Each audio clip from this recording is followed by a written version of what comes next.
fucking 3 weeks clean on empanadas. Let's go. This is the No Prisoners podcast. We've got our friend Kenny on tonight.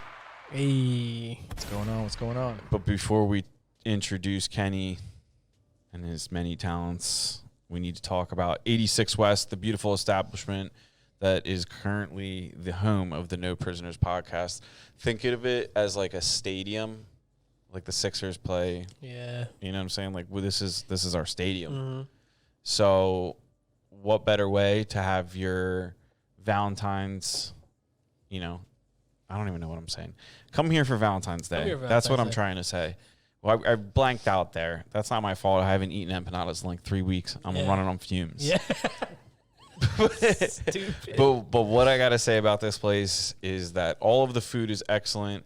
It is cold outside right now, so obviously the outside bars aren't open. Don't come here expecting that.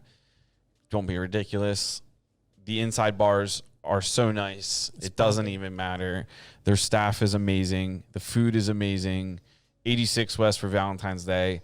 Starting a hashtag. We're going to start a mission, see how many people we can get signed up for Valentine's Day. If you're not doing Valentine's Day, you hate your wife or your girlfriend. That's true. Unless you're in my case where my wife flips it on me and just tells me that it's Valentine's Day every day of the year. There it is. So then you're walking on eggshells. That's the way to do it. Get out here, Valentine's Day. Lastly, we are talking about our networking event. I hate to call it a networking event. Happy hour event on January 31st, sponsored by Wolf Container Services. Let's go. We all got to meet Ryan Miller. He's a good friend of ours, started a dumpster company. He's also got a bunch of other businesses that we didn't really get to touch on. Great guy, sponsoring the happy hour. Come out, get your drinks, January 31st, 4 to 6 p.m. upstairs at 86 West, our home and stadium for the No Prisoners podcast. Bucks County's #1 investigative journalists.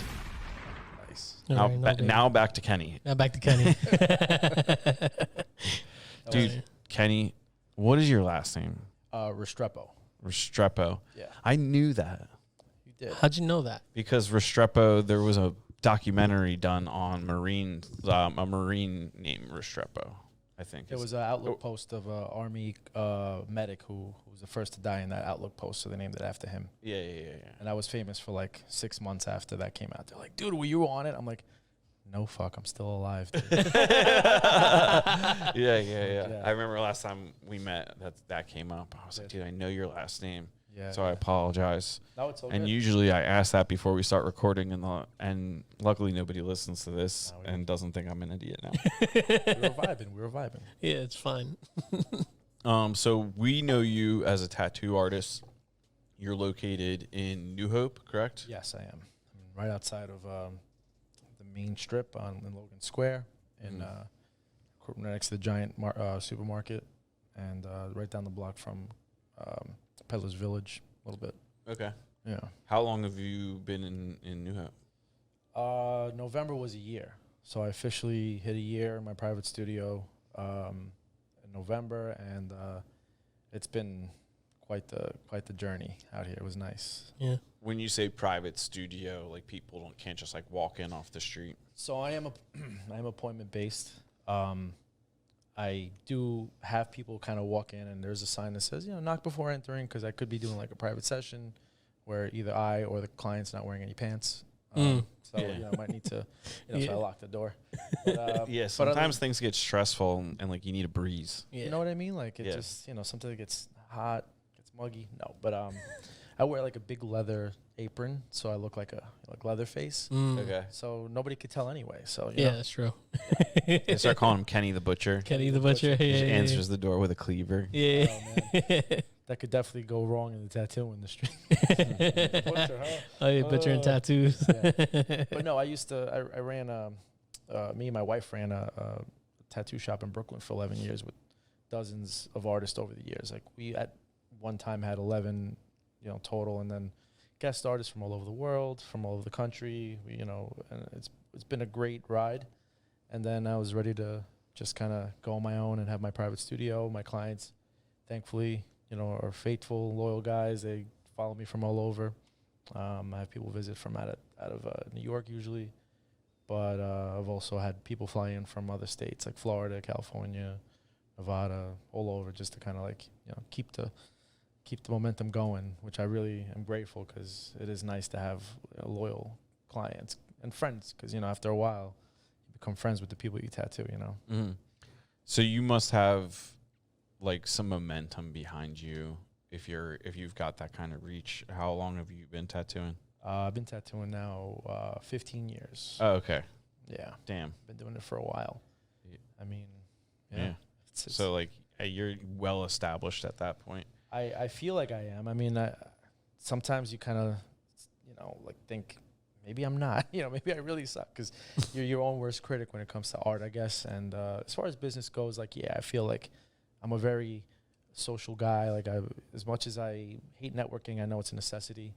And in New York, like, you know, used to walk down the block and anybody like I came in contact with at some point ended up with the business card, ended up knowing that I tattooed, and somehow came to visit, came to see, you know, go on other social media things. I've been on some shows, some failed shows here, and some music videos. We really gained some traction as a shop, but myself individually, I tried to like get out there as much as I could. So that momentum really does, you know, hold some weight, I guess, when you move and just totally change your whole life and end up in the middle of nowhere, considering. Yeah. Compared to New York. Compared to New York, yeah. What made you leave New York? Man, there was a lot. You know, it's a pretty loaded chain of events. Like the pandemic really changed the way that my neighborhood was, or the neighborhood where my shop was. I wasn't crazy about the neighborhood I lived in when I lived in New York. I was in Staten Island, which the people there, I love a lot of my friends that are there, but for the most part, it's just had a very different attitude. And, you know, New York was started pinning themselves against each other. And I just wanted to be left alone. And it's hard to be left alone when you're surrounded by that many people, just generally, you know? Yeah. And being a former Marine, I had my flags out in front of the shop, my Marine Corps flag, my American flag, and my POW flag. And people would like start to like comment about it being Australian. And I had it on for 11 years. I had my flags every day. Sun up, they go out. Sun down, they come in. And nobody said anything. And, you know, that was like one of the main things. I'm like, well, what's going on here? You see New York, some terrorists flew some planes in a building a few years ago. You remember that? Like American flags were like selling off the shelves. Yeah, dude. Yeah, and now that's crazy. Now they're considered offensive because, you know, whatever. But like, I could see why you would like kind of just like exit at that point, because you're like, why fight that fight? Like you're not going to win hearts and minds. Yeah. Just go to a place where you're more, you know, wildly accepted. Always, you know, I've been trying to leave New York for a long time. Before the pandemic, before anything, I was looking into Texas. I was looking, you know, I had a few contacts down there in the tattoo industry that were going to really help me like get started out there. I know a bunch of vets that, you know, the big name guys from Texas, like Dakota Meyer. I tattoo him. He's a Medal of Honor recipient, and then all his friends. He's friends with Marcus Luttrell, and you know, like I definitely would have a lot of exposure there, but we ended up having to take a pause with some family issues, and then closed down for the pandemic, opened up. Shop was doing great. You know, people were spending that COVID money, you know, yeah, that check. that PPP loan. Oh, my God. And that's another thing. Like, my shop got denied for everything out there. Like, meanwhile, those punk-ass kids opening up an LLC and getting $30,000, and I'm just like, what the fuck happened here? You know? So, you know, but the shop was doing good. We were kind of going through artists here and there. Like there were like a lot of people were in the industry were starting to open up their own private studios because they realized I don't need an overhead. I don't need to pay this guy to, you know, so they were going on their own. And that sprouted a bunch of like little mini shops and stuff. And then now, so I think everything's starting to like the dust is settled, and the people who are actually successful, the ones who have a good momentum and have been doing that, are still successful. Now a lot of people are complaining about slow season, but 15 years, I chose my slow season, and there was never one, you know? As hard as you network and work and hustle, you know? Yeah, tattooing's one of those things that, I mean, it's probably, you know, it varies person to person, but it is one of those things that, like, you can absolutely have $0 to your name, and somehow you end up with a tattoo. I know plenty of people that I'm like, God damn it, like, why are we doing so many tattoos right now? We need to buy a car. You know, like you meet those people. Like, why do you think that is? there's three things in life when during a recession, during any sort of depression, any sort of anything that will always strive. It's alcohol, tobacco, and tattoos. It's really it. Like, for some reason, tattoos snuck up in there. I didn't think it was a necessity, but people really, it's become such a socially, like, cool thing. Like, I can't walk really anywhere without seeing anybody with tattoos anymore. And that never used to be the norm. The norm used to be You were either in the Navy or locked up. exactly. If you weren't a vet, Like literally, like if you weren't in the military and had some bulldog on your forearm, like you were probably a convicted felon. yeah, and that's the truth. Like that's all it was. And very little women had it. And now it's like I've seen the guy who like cries during like insurance commercials has like a face tattoo, and I'm like, but why?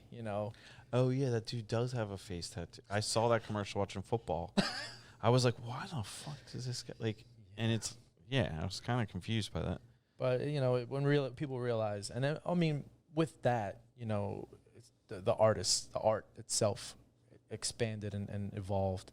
So I think people became more aware that you could do really anything as it's portrayed as a tattoo. It used to be the bulldog or like the melted chess piece into some ink and some guitar strings to do like a fuck the police or some shit like that, like some jailhouse tat with like a Virgin Mary that looks all wonky because she was done in jail, or an eagle on a guy's chest that took like 16 hours and he did it in like 4, something like that, But now it's like, that's how I actually got into the industry. I was getting tattooed, a memorial piece for my Marines and a partner who I lost.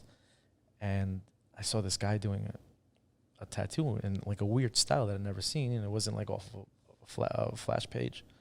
And he's like, yeah, I do this stuff. I'm like, this is your style, and you're putting it on somebody? And he's like, yeah. I'm like, so it was so confusing because it's like, it was a paintbrush, and it was done like new school style or whatever. And I'm like, that's pretty cool. And then I'm like, I like drawing. I was like, how do you do this? And that was the actual day that I decided I wanted to pursue it.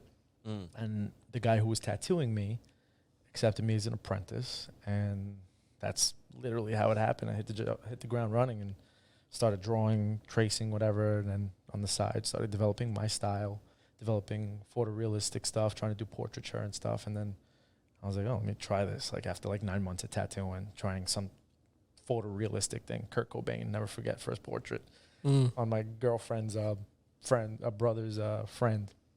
I was like, here we go. And that was it. And it looked like him, it looked like him. And that was 15 years ago? Yeah, just about, man. What would you say your niche or your specialty is? I like to say black and gray, surrealism, photorealism. That's like what like I fell into. But generally, I like to say I'm pretty well-rounded because I just finished like a traditional Japanese piece.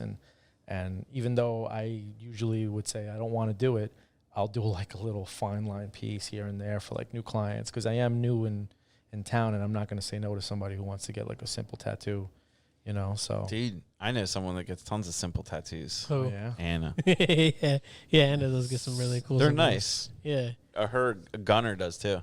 Yeah, Gunner. Anna has a mix of tattoos though. She has this bear on that was done on her. Looks pretty photorealistic. And then she has like a bear paw and then a telescope and then some other stuff. But she gets a mix of shit, Yeah. But she's not opposed to Dang, simple dude. tattoos. And that's the thing. That's how you make a sale right there. Yeah. That's it. And I'll send that on my way. Tell her I do it all. I'll do bears, telescopes, bears holding telescopes, whatever she wants. Bears holding telescopes. Riding a wave, whatever. How about a bear with a samurai sword fighting a T-Rex? Dude, that's crazy. Just like, whoa. Well, Like he knows he's going to die, but he's still going. Dude, you know those photos of... They have these photos of Abe Lincoln, cartoon Abe Lincoln on a fucking bear with a machine gun. Yep. Yeah, dude. I want one of those. That's who. Honestly, I was trying to explain that to someone the other day. They're like, they tried to like lock me into like a Trump conversation, and I was like, I zigged and zagged. Yeah. I was like, Robert F. Kennedy, you bitch.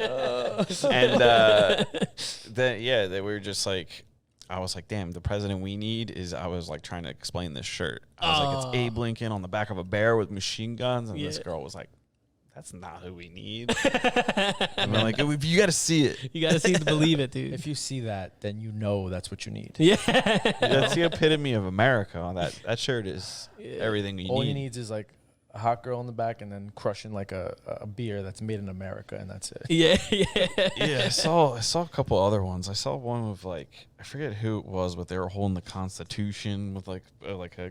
I was like, Might have been and they were in Reagan. the back of an eagle or something. I was like, there's one of Trump on the back of the eagle.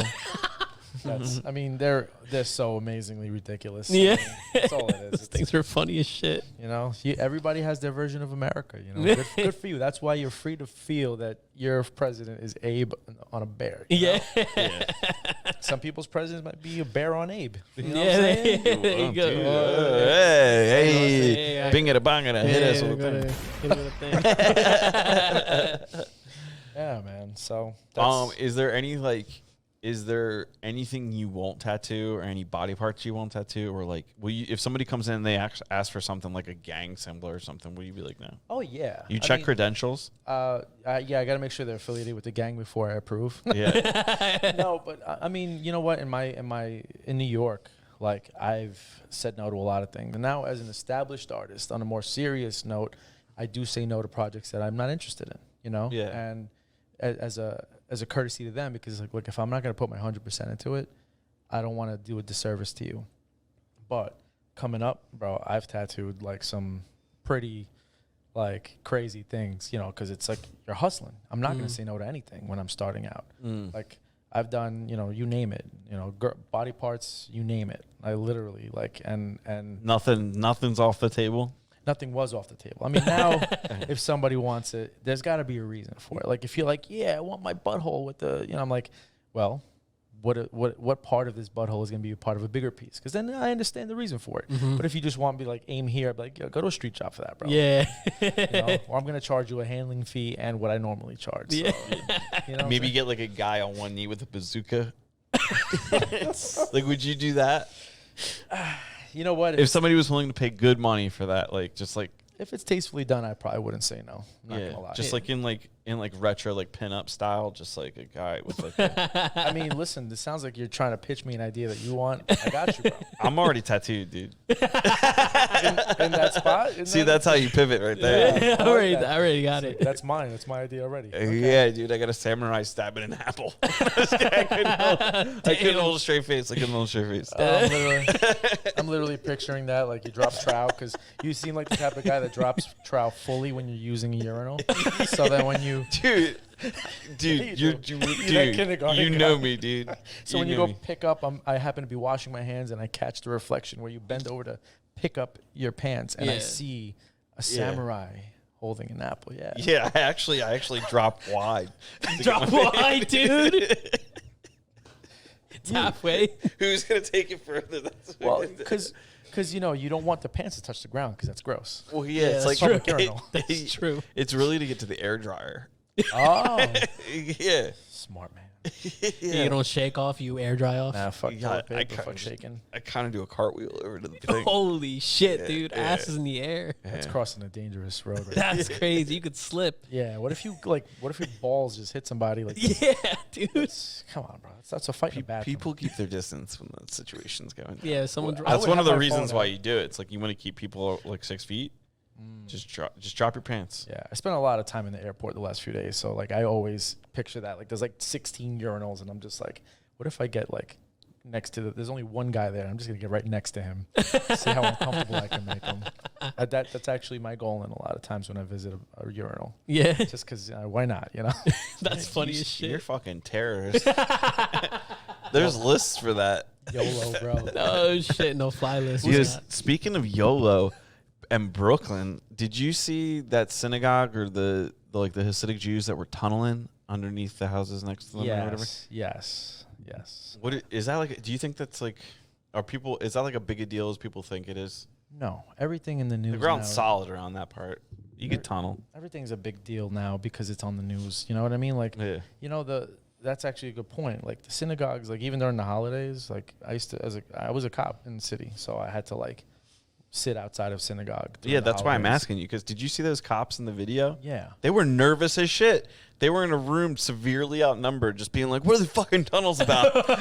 And everybody was going nuts. They're like flipping tables over at them and shit. Dude, I'm like, I would have just been like, you know what? I'm out. I'm good, dude. They Let 'em were have probably tunnels. trapped, man. Like that troop of people, the Hasidic Jew community in Brooklyn they're a gang. They are a gang. They run the streets, their own streets. They have their own police.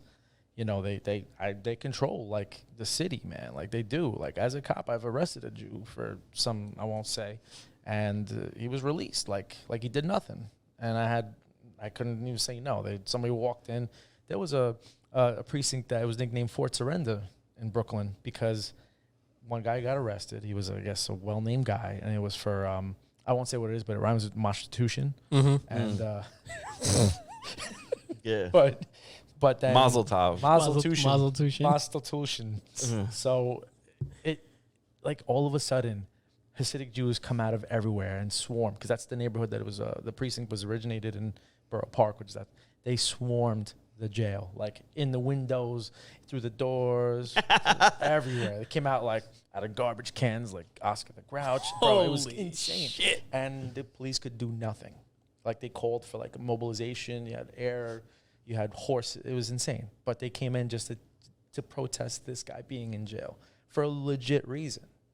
Like, so I don't know. I'm not gonna get too like conspiracy theorist about it, but it's pretty sick over there. Damn. So who knows what the hell is over there? And Yeah. you know Yeah. what? I saw it. I actually, because this is one, being out here, I like literally like I have no news. I have nothing. When somebody tells me, "Do you hear this happen?" I'm like, "Oh, word." 'Cause it's like now it's like actual, like, you know, human life. Like, It's surprised on the street. you're telling me news instead of like me seeing it and seeing 5,000 posts about it different ways. And I'm like, oh, I'd rather have that conversation now, which is another reason why I'm out here. Now, when so like, what would have happened if I came to you with no reference and just brought up that story? You'd be like, that didn't happen. I wouldn't dismiss it.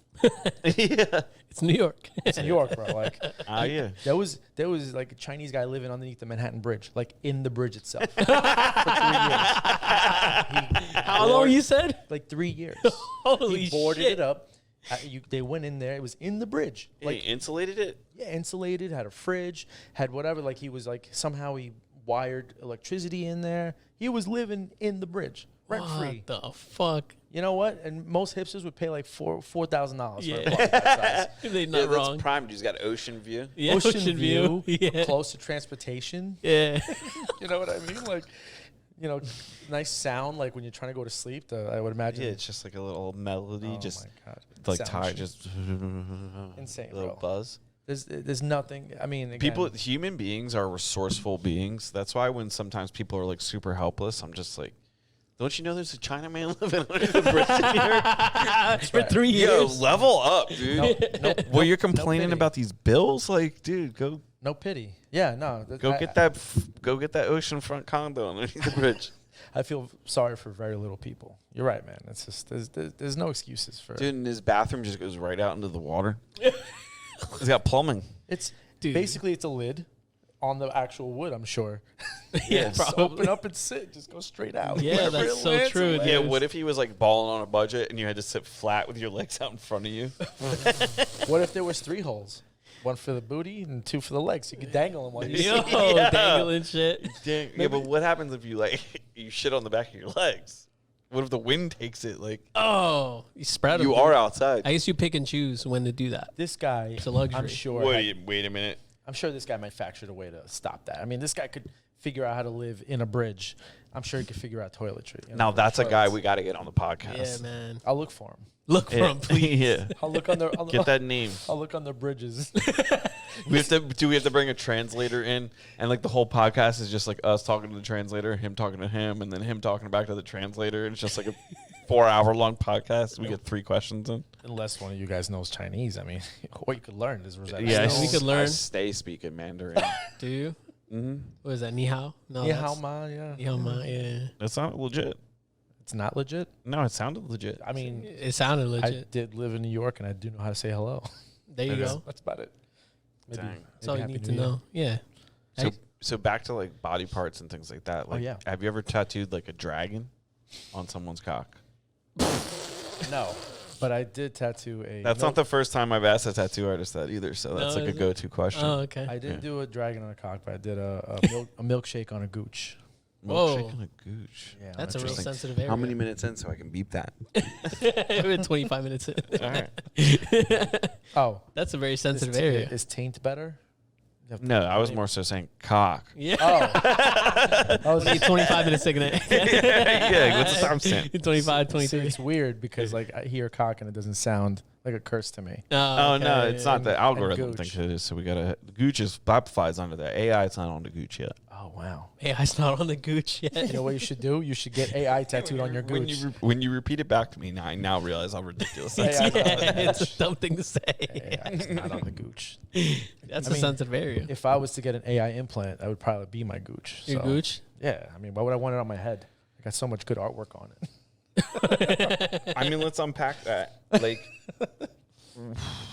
what's the best? I mean, I guess it all comes down to size. As far as the tattoo, No, the size of the AI implant. Because if it's like a Listerine strip, yeah, they just like fold back and they just like glue your tattoo down and nobody even notices it. that's true.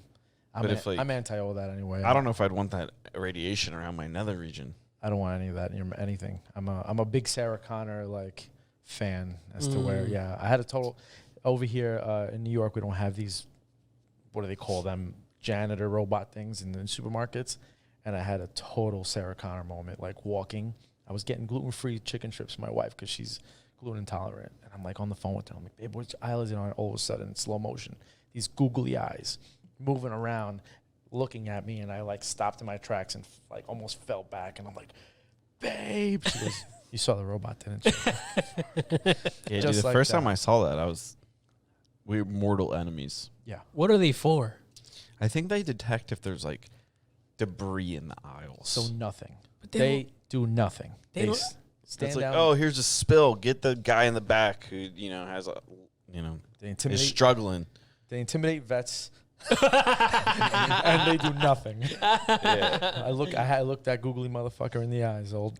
Yo, if that's what's in our grocery store, what do you think DARPA has in the lab, dude? I don't even want to think. They're just like casually throwing robots into the grocery store now to get us like desensitized. Absolutely. Soon there's gonna be like street machine gun robots. I was actually watching a podcast called Podcast But Outside, and they Wait, what? what's it called? Podcast But Outside.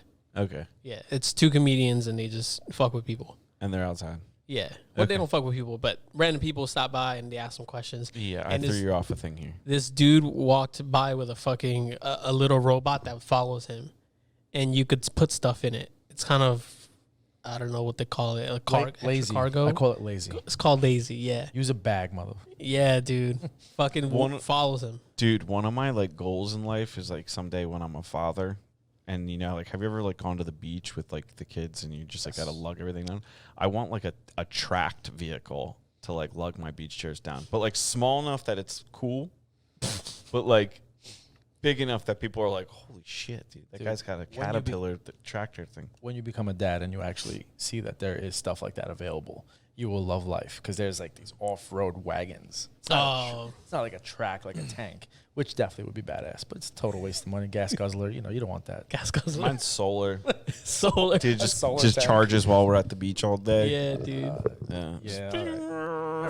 It's just like it's like I go to jail for like running a kid over by. You got a remote for it too. Yeah, I mean, how else would you drive it? That's sick.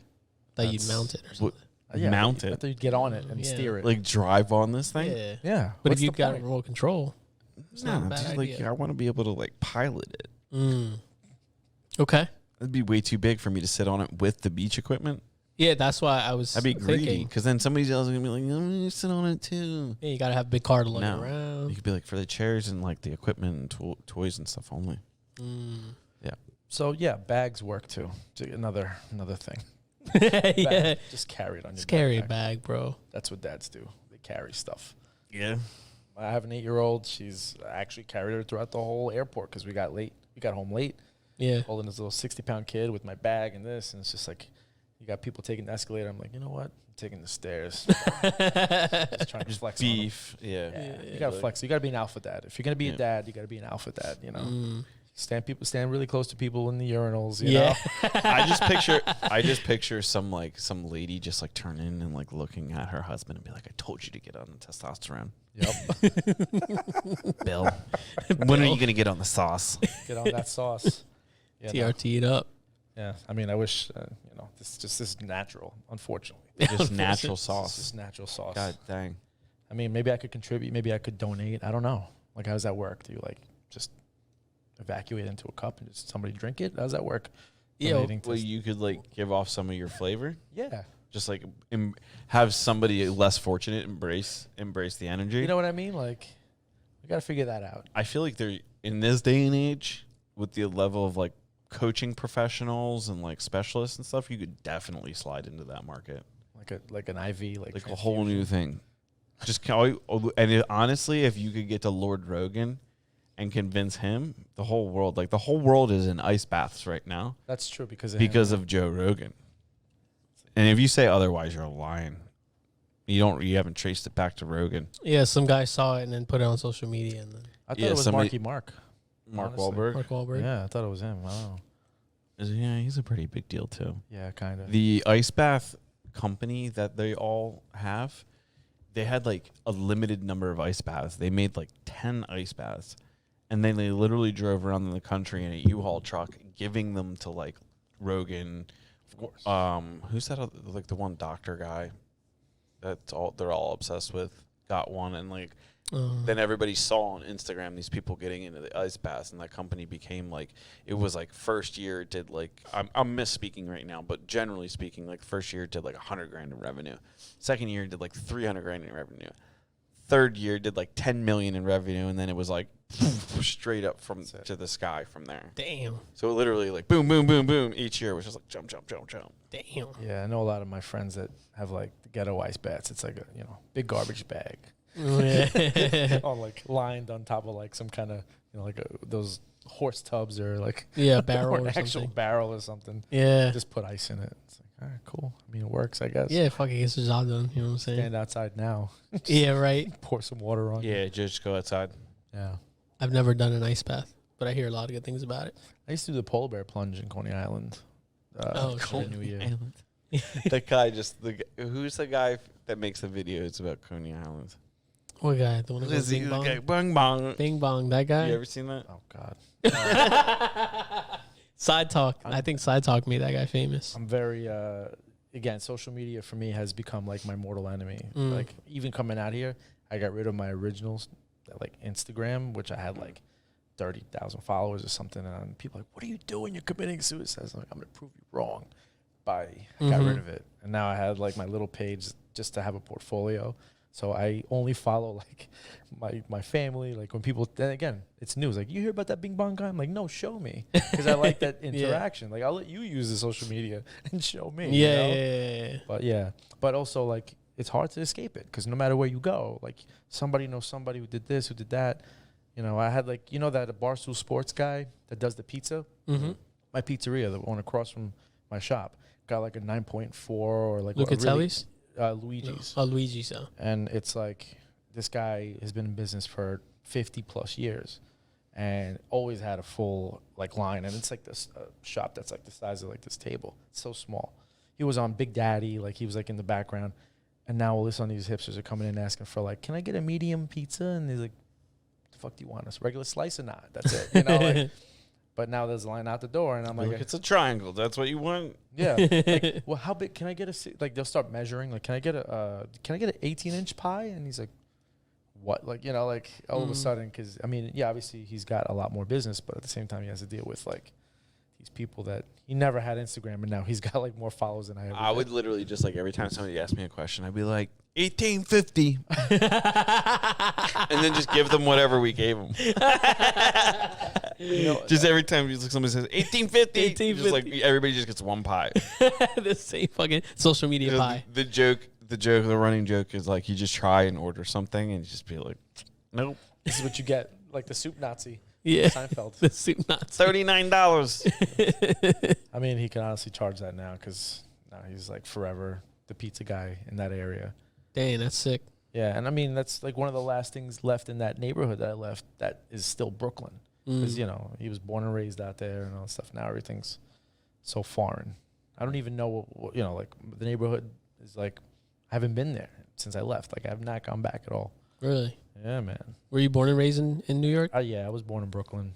I was raised in Bensonhurst, right next to Borough Park, and Coney Island. You know, all that area. So left to the core, came back to New York. Don't know why, but ended up, you know, did the city PD thing, and then found tattooing, and that's where I'm at now. We go. How did you transition from being a PD guy to tattooing? Did you have some kind of skill with artistry beforehand, or how did you come across that? How did you transition? I've been an artist my whole life. I grew up very well. My mother's single mother. It was my mother, my sister, and me.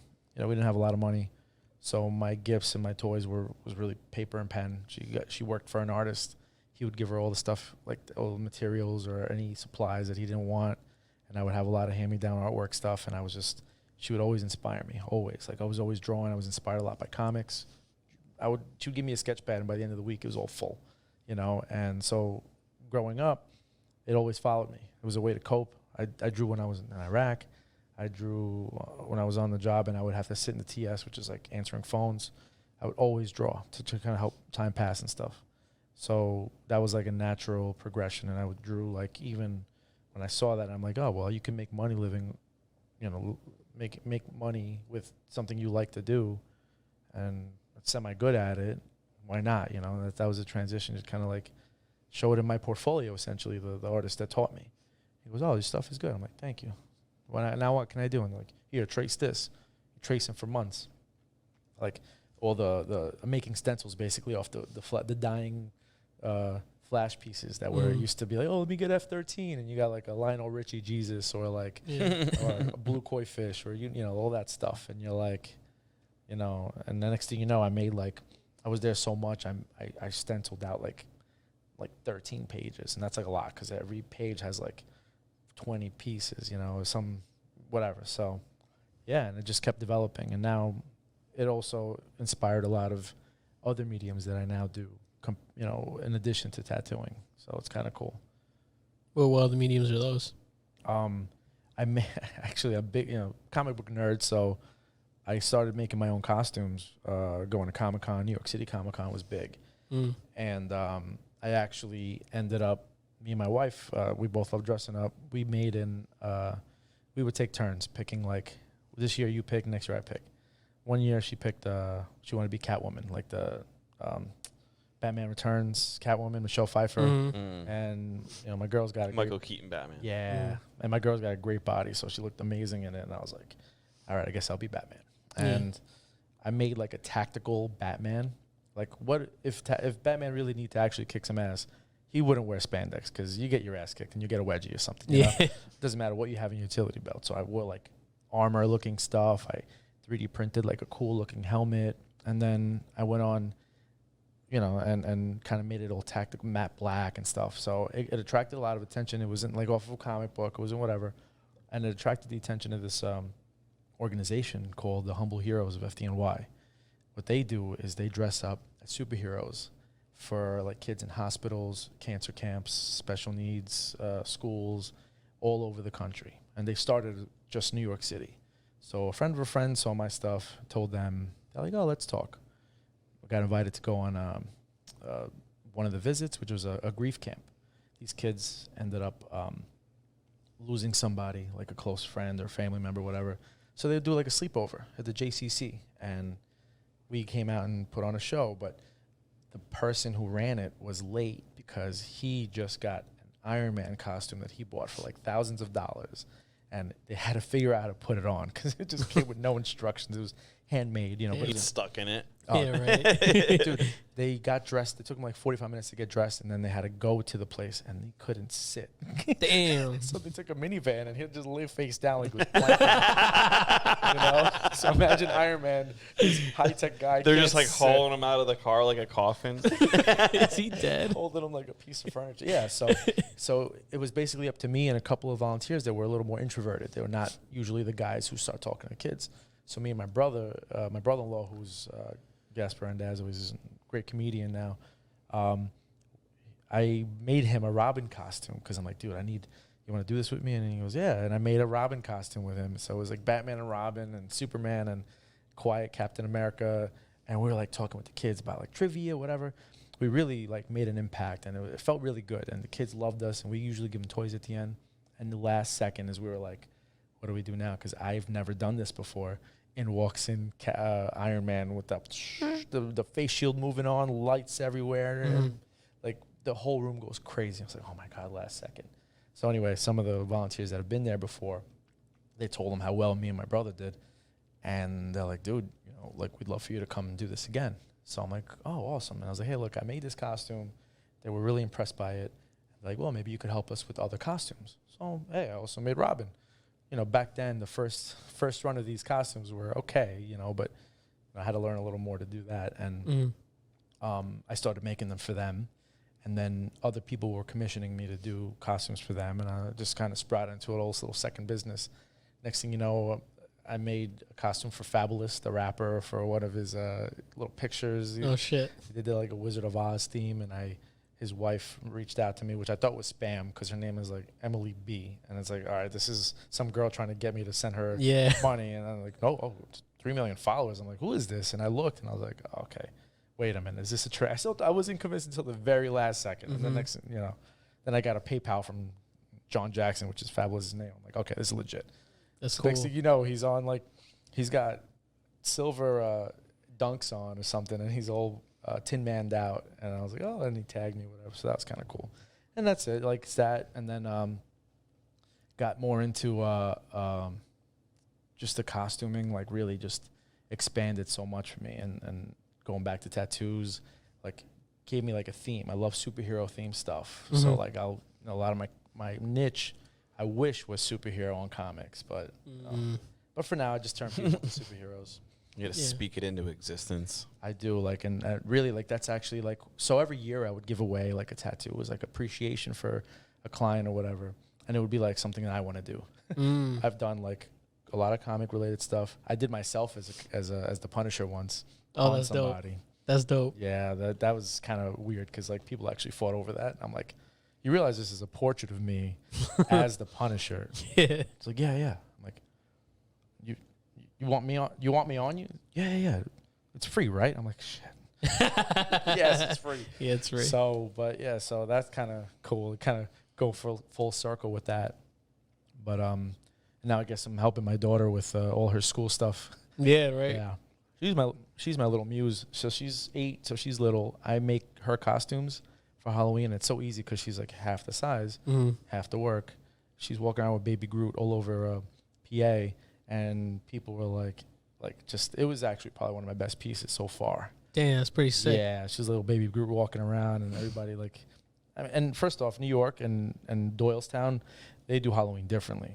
Like New York, you gotta like, you can't wear red in certain neighborhoods. Yeah, I bet. You know, like you can't, like you gotta like check every piece of candy, and it's not like you get like little candies. Here they're giving away like chocolate bars. Yeah.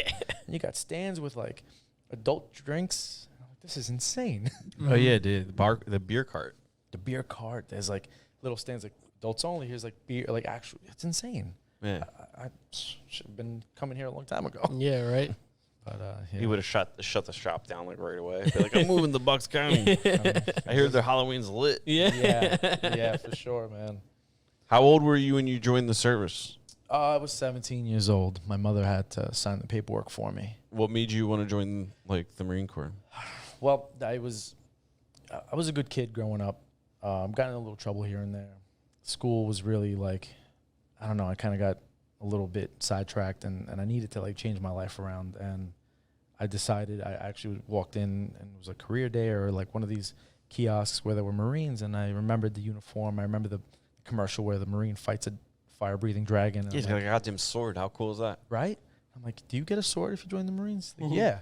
I'm like, all right, where do I sign? That's no, but I don't know. I did my research. I've always been like into the service, and I know the Marines were the best trained and the first to fight, and they looked the coolest, and all the cool movies were about Marines. And I'm like, all right, let me try it out. And my mother, reluctantly signed the paperwork, but she knew that it was for the best, and that's all she wrote. I was 17, man.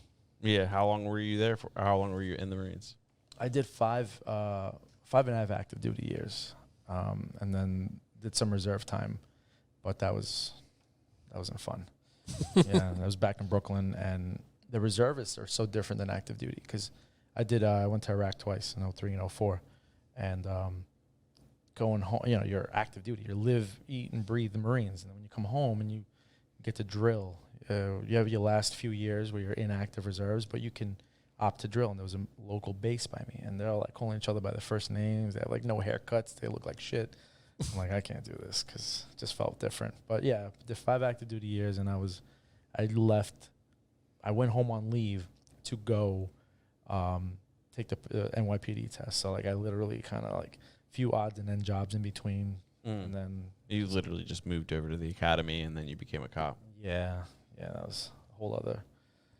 You think that it's a paramilitary organization, but it's like, here, wear this uniform, go do this, and you're like, there's a bunch of us vets who came out around that time because it was literally the beginning of the push to Baghdad, Fallujah, and then going back into Afghanistan, and we're all war vets. We've all been somewhere at that point, so we're ready to take these streets down. And you got like traffic agents who like crossed over and they could barely climb a wall, and I'm like, this guy's backing me up. That was scarier than who you'd face out there. Oh my God, yeah, man. I mean, I hate to say it, but a lot of my close friends, I love them, and they're great people that are still on the job, and I know they have the best intentions in their hearts, and the NYPD gets a really tough break, especially because you're basically just counted as one person's bad actions, but the inability to do a job is overshadowed by just needing people on the streets, regardless if they're qualified or not, and that was tough for me. That's kind of a big reason why I kind of needed to transition, Yeah, it is a tricky like conversation to have, and not in like a disparaging way, of course not, but sometimes I think it's like the idea is like I tend to be like an overly prepared person. So there's people that are not that way. Yeah. And I think what it happens is people just like, oh, like it's like that's never going to happen to me kind of thing. But like it's your job, and your job is to like walk around with a gun and like arrest people a lot of the time, or like, patrol the streets. So that mentality where it's like, it's not going to touch me. And we've all been a victim of that. Like I used to ride motorcycles a lot. Yeah. I've wrecked motorcycles. And like the first time I crashed a motorcycle on the street, I was like, definitely like humbled a little bit, being like, I thought that would never happen, but who am I kidding? Yeah. Like, you know what I'm saying? So I train jiu-jitsu, so like there's a lot of law enforcement in that community, and you could tell a lot of times the frustration on those people's face be like when you ask them about like how work's going or whatever, just casually, it's like they're the one person in the department that's like actually capable of like wrestling and things. So it's kind of an interesting predicament in our countries, and like we do need the bodies, but it just kind of seems like the personal accountability on those individuals, like, yes, we need the bodies, but you guys need to be accountable to be like, hey, like, are you gonna be able to save yourself? Because like if you're the cops, who are you gonna call? Yeah, like, absolutely. Kind of thing. That's the biggest thing. Like in the Marine Corps, we all trained every day. We did everything we could, to become an elite fighting force, you have to train elite. I learned this quote recently. It's like, it's not putting yourself in a bad situation. It's falling into your training. You're not putting yourself in a situation where you could take care of shit. It's falling into your training because it's never expected, but you fall into what level you're able to do something in. And that's a really unique way to think about it, because like you think you could rise to the occasion, exactly, but usually that stuff catches you off guard. That you gotta like think about what to do. you're not a good guy with the gun who's ready to take anybody on. You're somebody who's falling into an unexpected situation where you are carrying, and now your training comes into play. And whatever level you're capable of is all you're able to do. You know, so that's big. And like you said, the sacrifice of having all these bodies to what? To show force that nobody respects, as opposed to like a smaller elite unit that can, you know, TCB, you know, take care of business, you know, might prove a little more effective, but we're just not at that point where we could do that yet. I don't think that we're ready to listen to that part.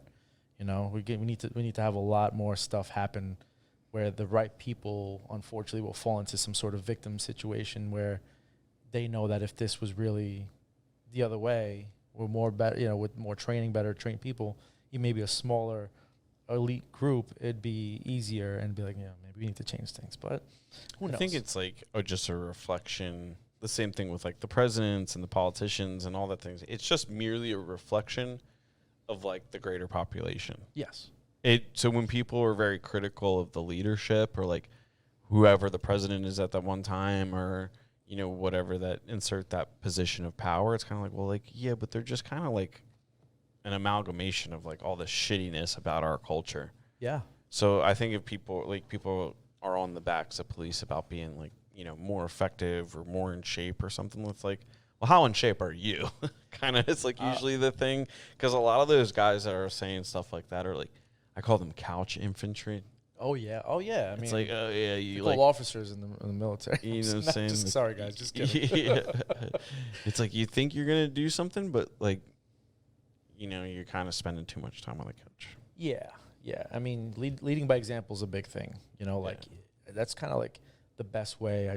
That's the way I try to live now. You know, leading by example, and a lot of it is isolating myself from all this nonsense, and leaving New York and not being exposed to that really helped mentally me be more focused on my family, my friends that I care dearly for, and that's it. My craft, my career, what makes me happy. And it's really hard to do that in New York City because you're surrounded by panic no matter what you do, no matter where you're at, no matter what political view, religious, you know, no matter where you live, you know, good neighborhood, bad neighborhood, it doesn't matter. Out here, my neighbors I don't even know their names, you know, and it's not because I don't want to. It's just because they live so far away. We rarely see each other, you know, and I care about my family's well-being and my own and my happy place. And that's really the best way I feel that we all can start doing. And then when people stop caring as much about how to force things to be the way they need to be, it's like if you start thinking back and just focus on yourself, you know, they might release the valve a little bit on everybody's, you know, plate. Yeah. I don't know. Self-reflection. Yeah, we should start. Release the valve. Release that valve. I'm going to release the valve after I get in the car, you know. Yo, whoa, hey. Just what are you talking about? Not in any school zones. There's a school right down the street. Yeah, that's a thing. Remember, I live in the woods. I mean, yeah, true. Yeah. You don't want to end up on the minor attracted persons list. What's wrong with that job? Oh, minor, like a child. I thought you meant like a minor, like in a mine. See, I'm a dad. That was a dad. Yeah, that was a good joke. I love my favorite mine joke right now is that like we took the kids out of the mines back in the day, and now the kids are playing Minecraft. Like the kids yearn for the mines. Dude. We took them out of the mines, and now they just want back in, dude. Yeah. Do you guys remember Minesweeper? Yeah, the computer game that came with every computer that in school. Like you can never leave the mines. Yeah, oh no, yeah, we played Minesweeper. I totally forgot about that. Damn, the mines have been around forever. Yeah, the Mayans. The mines, but after the Mayans. Yeah. That's why, like, when people make a big deal about like children in cobalt mines, I'm like, dude, they're just doing what they know. Yeah. Are you gonna take that? You're gonna take what they know away from them? Yeah. You don't think that there have been conditions from the age of like, you know, being able to crawl to putting them in sandboxes, digging, shoveling. Yeah, that's true. They're conditioning the kids to be miners. Yeah, literally. Damn, I totally forgot about the sandbox. That concept in and of itself is kind of weird. The sandbox concept. Yeah, I'm gonna bring a bunch of sand back to the house. I'm gonna put it in a Tupperware container in the backyard for you to play in it. A Tupperware container. That's essentially what it kiddie is. Pool. And I'm gonna make it in the shape of a turtle. Yeah. What does a turtle have to do with goddamn sand? Dude, nothing. That's where they're born, guys. Don't you watch that? I guess you're right. Yeah. No. They are born in the sand. They're They're hatched. Don't make me look stupid. So the fish don't eat them. Come on. That's true. I thought you had my back. Dude, no, he's bringing a lot of things to light, and I think he's right here. Sorry, guys. I'm here to enlighten. Yeah, there you go. Teenage Mutant Ninja Turtles are my favorite. Yeah, there you go. They were born in sewers. That's true. They were raised in the darkness. That's why they eat pizza. Darkness. Do you have any Teenage Mutant Ninja Turtle tattoos on Actually, I do. One of my apprentices did a Donatello on my ankle. It looks terrible, but it was supposed to be. It was supposed to be. It was his first tattoo. So. Okay. Somebody has to go under the gun. Oh, dude. And that's another thing. The guys on NYPD, man, I owe my career to them as well because, like, I used to work the midnight shift. So everybody that I was close with worked midnights. They sign out at 7:50 and get in their car, change over, get in their car, and come directly to the shop where I had the key because no tattoo artist wakes up before like noon. Yeah. But I was there to hustle. I was there to learn. So these guys would fall asleep in my chair and I would be tattooing them. I mean, I definitely have a few that I would love to revisit. Yeah. Possibly cover. Who knows? I mean, 15 years, you grow a lot as an artist, but I owe my career to them because they let me, they knew my abilities as an artist, but definitely didn't transfer into tattooing right away. You had to really learn the craft of skin and, application and your tools and stuff. But yeah, so I owe them a lot. Yeah. You got a lot of bad tattoos from you. Listen, man, I love doing it and I'm very critical of my own tattoos. I'm sure every artist that wants to be better has to be critical because how else are you going to learn? If you think you're the shit, where else is there for you to go? Yeah, true. Yeah, that's interesting. Yeah, you always be learning, man. ABL. Always you say learning. BBL? I said ABL. Oh yeah. Yeah, BBL too. Yeah, BBL as well. BBL. But get a good one, Yeah, I know. Like when it looks like it's. I don't know. There's not too many good ones out there.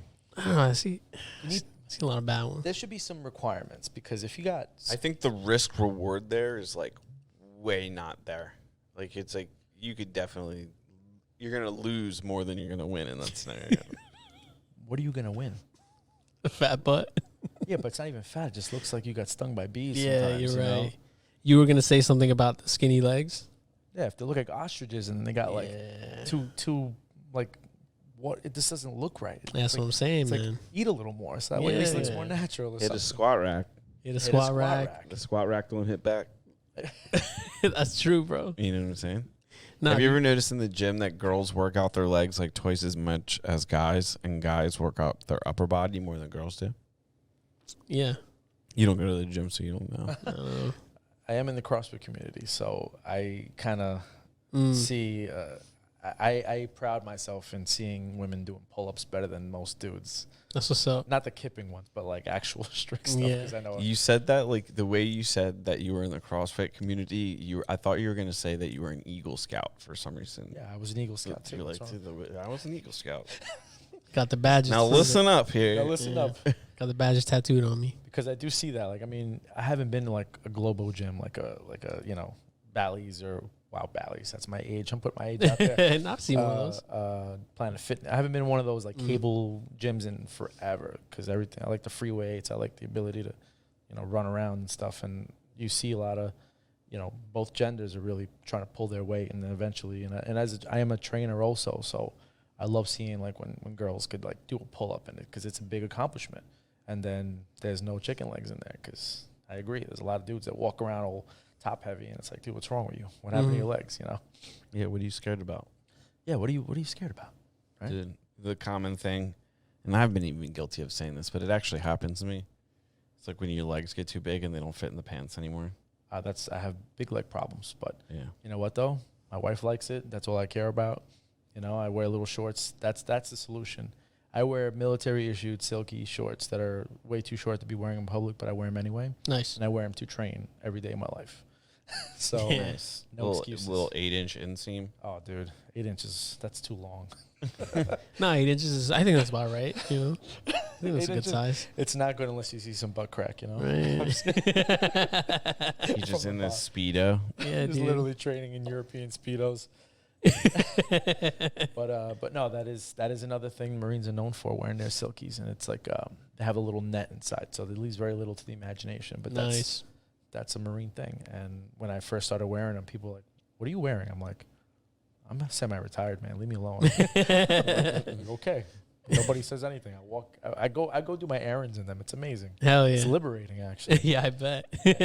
I'll give you guys a pair. Yeah, you Wear 'em.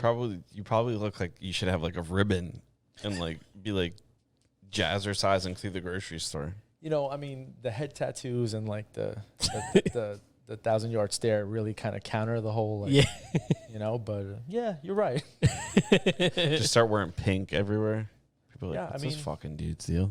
Yeah, no, it's so funny because like I always will get comments about the shorts in public by the most random people, and it's never like what are you doing? It's like, oh, you must be cold. You're wearing shorts. And I'm like looking down, like, wait, they see me? That it's Can they tell I'm cold? Can they tell I'm cold? It's like, nah, because I mean, I do really wear.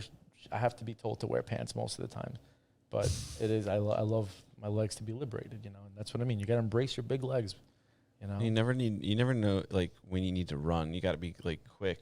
You know. Yeah. I mean, and you need things like leg sleeves to get in your way. Come on, life with that situation. Yeah. Can't hop fences easier in jeans, dude. You gotta have some shorts. You're like a gazelle. He's probably like a gazelle. You fall into your training, bro. There you go. Yeah. You only know what you know, dude. Dude, write that down. Fall into your training. That should be the name of the episode. That is the name of the episode. What time is it? It's an hour. Dude, I'm coming back to that. Yeah. Fall into your training. Fall into your training. Yeah. Fall into your training. Yeah. That's a good episode. Do you have any other questions? So you said you do the Humble Heroes. Are Yeah. you still currently actively doing that? Yeah, actually, I'm proud to say we're doing our first PA visit since I've been out here next week. Damn, nice. Yeah, and I acquired a couple of local volunteers to help us with it, and a few New York guys are coming out, and we're going to St. Luke's Hospital. I'm the vice president of the organization now because I make the costumes and I do a lot of the recruiting and stuff. And our president is the guy from the beginning. We call him Cap. He wears Captain America. So he transports now for the FDNY. He's an active duty firefighter, and he met somebody. He had to take somebody out there, and we made connections. And next thing you know, we're going there next week, and we've gone all over the states. It's, you know, it's an amazing feeling to be able to do this for these kids. Honestly, like that's like one of my biggest reasons for slowing down in tattoos and everything is so I could like focus more attention on that as well, because I really live for it. Like, especially having a kid, it's amazing. Like we're going to next month is Tim Tebow's Night to Shine. It's a prom night for all special ed kids. Oh, nice. And we got invited last year, and it was such a big hit. We're going back again, but it's in Florida, so that's what we're doing next month. So we're trying to like really expand that and get volunteers, you know, to help, because it's hard to maintain volunteers because you get, you know, one visit a month that we do. We try to stick to that. If you can't make it that month, then you can't make it that month. That's it, you know. And you have to be devoted. You have to wear a costume. A lot of times we can offer a costume if it fits, but we encourage other cosplayers or people who have their own, you know. And it's not like we can't have like 6 Batmans come. You know, you have to be like unique and stuff. Yeah, you got to. Is there an audition? There is. I hold them. Yeah. Yeah. I usually, because of my heavily tattooedness, I am Batman. So I'll say that again. I'm Batman. Yeah. Nice. But Have you met Bucks County Batman?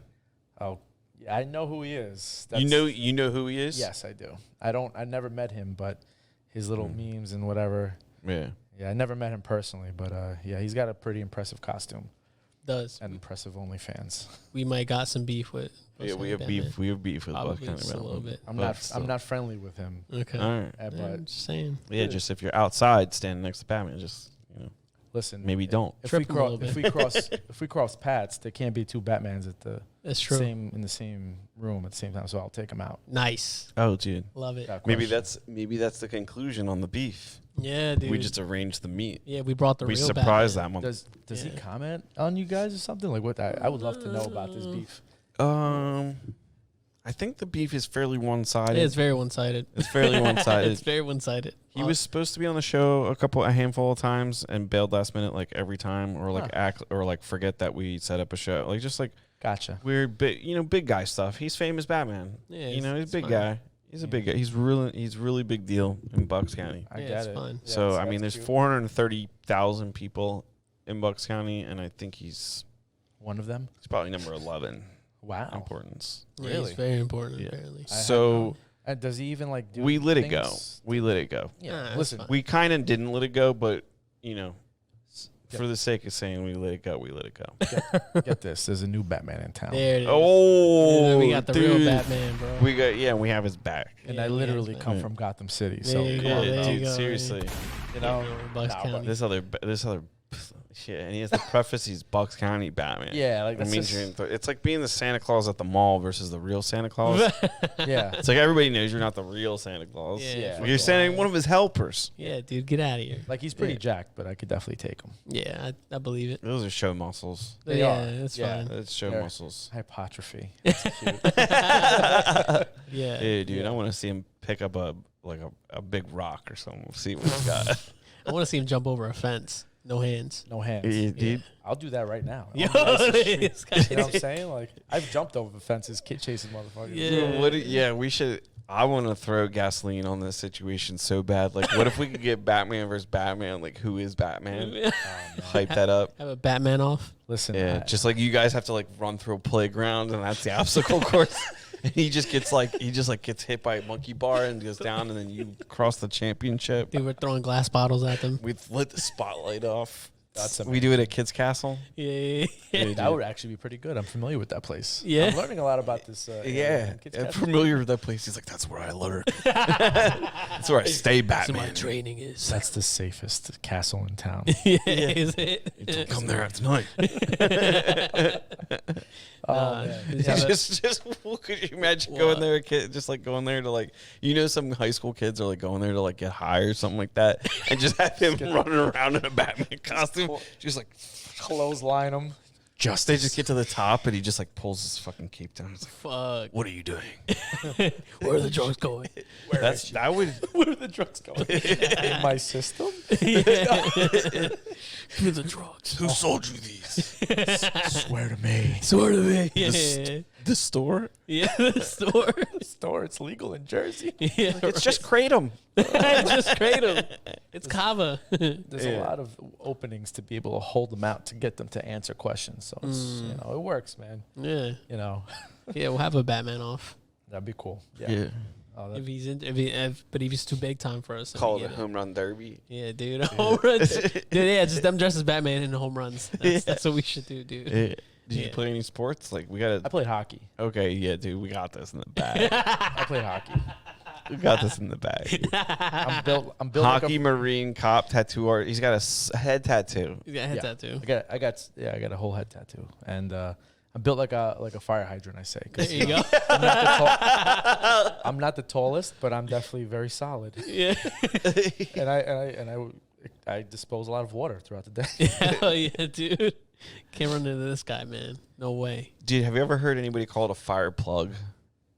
I've heard a butt plug many times. Nice. Yeah. Yeah. Dude, there's something with old people calling fire hydrants fire plugs.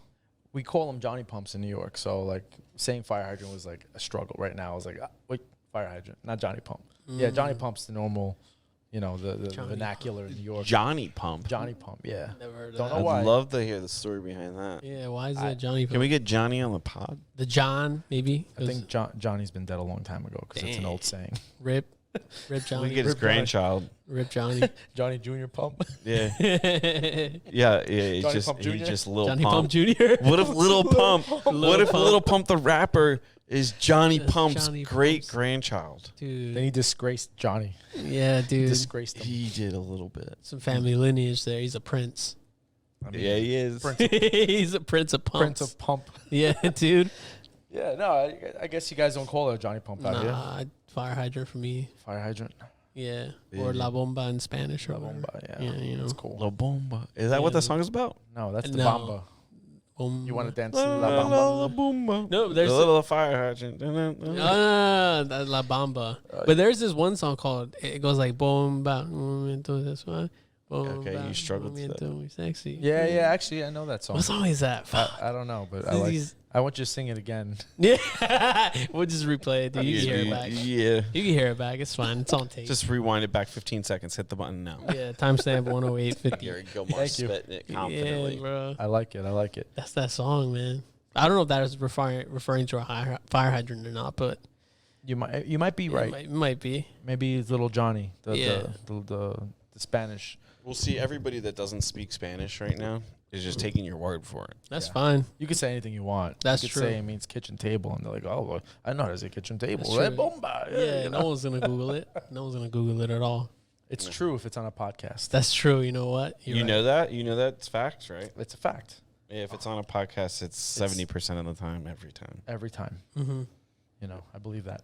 Yeah. Yeah. You got anything else to ask, Andrew? Anything else to add on? That was a very official transition there, Gilmore. Wow. Back to you, Andrew. I feel like you've done that to me. Yeah. So I'm doing it back to you. Yeah, I picked up on that, dude. I was contemplating new moves. New moves, dude. Yeah. Dude, I think I'm all out. Yeah. I'm falling back on my training. Yeah, fall back on your training. Just falling back. Yeah, I think we did great time here. Yeah. Yeah, we did our time. You guys are fun. I appreciate you coming to hang Yeah, out. thanks for coming, man. I really appreciate it. I really thought I was getting whacked walking in here. Like, I've seen Goodfellas too many times to think this wasn't true. But You come in here and there's a plastic laid out. Like, what are you guys doing? Oh, we're renovating. I'm like, but you don't. I'm coming to be a made man. I was like, I'm Captain. Am I Joe Pesci or am I De Niro? Again, Joe Pesci. Yeah. Yeah, right. Nah, dude. Dude, what if that's what you did as like your next costume?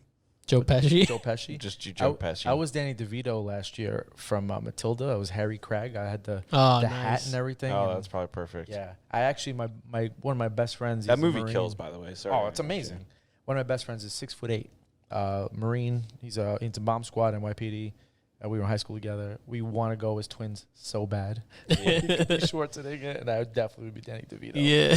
I would love to. That movie kills. Yeah, that's a good movie. No, I think I think we can put a lid on this one. Yeah, you know what I'm saying? Thanks, Kenny, for coming out. This was a good one. Yeah, I appreciate it. I appreciate you guys having me. I mean, I'm definitely, anytime you ever want me back, I'll be waiting outside. All right, bet. How can people get in touch with you?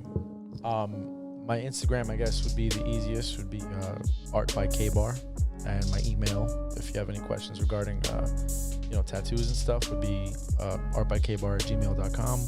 Also, I would love to have you guys check out Humble Heroes _New York on Instagram. That's where the organization is. Find out the cool stuff we do. Find out how to be a volunteer, how to give us leads into other places, or any kid, even one child who needs a little spirit lifting. Like we send videos. We could go visit their house.